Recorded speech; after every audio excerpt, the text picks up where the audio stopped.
Orígenes del detectivismo.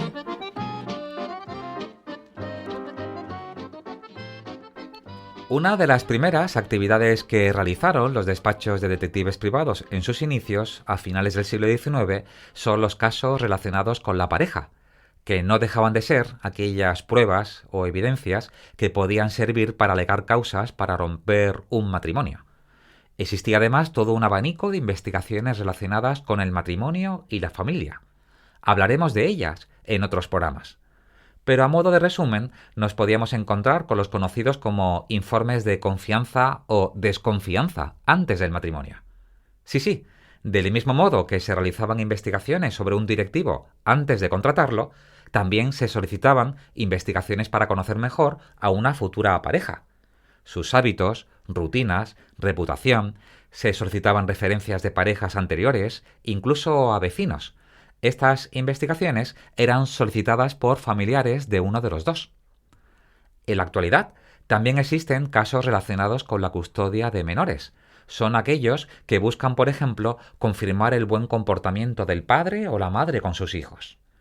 Hay casos de investigaciones de solvencia y patrimonio que ayudan a determinar la pensión alimenticia o su actualización en caso de divorcio. Pero el servicio estrella son las investigaciones de pareja. Son de las que vamos a hablar hoy.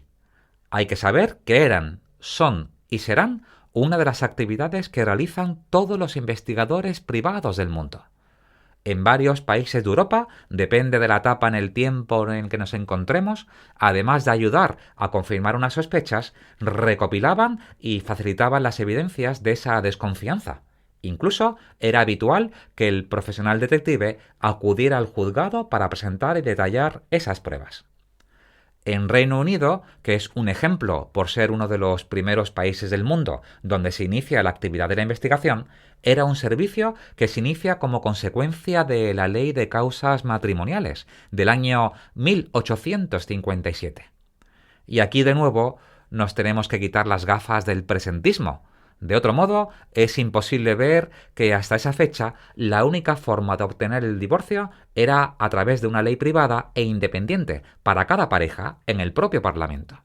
Podéis imaginar que el proceso era tan costoso que solo se aprobaban 2 leyes o divorcios cada año. Por eso, a partir de ese año, 1857, la resolución del divorcio era en los tribunales civiles. De ese modo, cualquier persona podía divorciarse. Eso sí, existían una serie de obstáculos adicionales, ya que era necesario presentar evidencias de adulterio en el caso de los hombres, o en el otro caso, probar además una causa adicional, como era una violación, crueldad o incesto. Lo sé, ya dije que teníamos que quitarnos las gafas para ver el pasado, que era lo que era, hace más de 100 años. Para documentar esas evidencias y pruebas aparecen los primeros detectives en todo el mundo.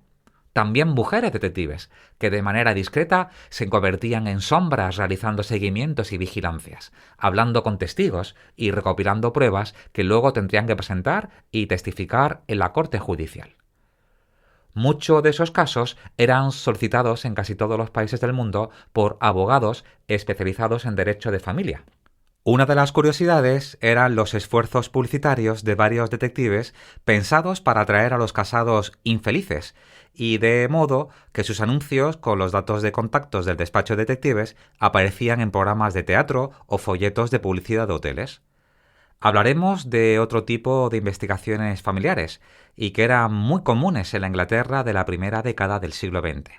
Hay que saber que, como en muchas ocasiones, la consecuencia de la infidelidad era el chantaje de personas del entorno de la pareja.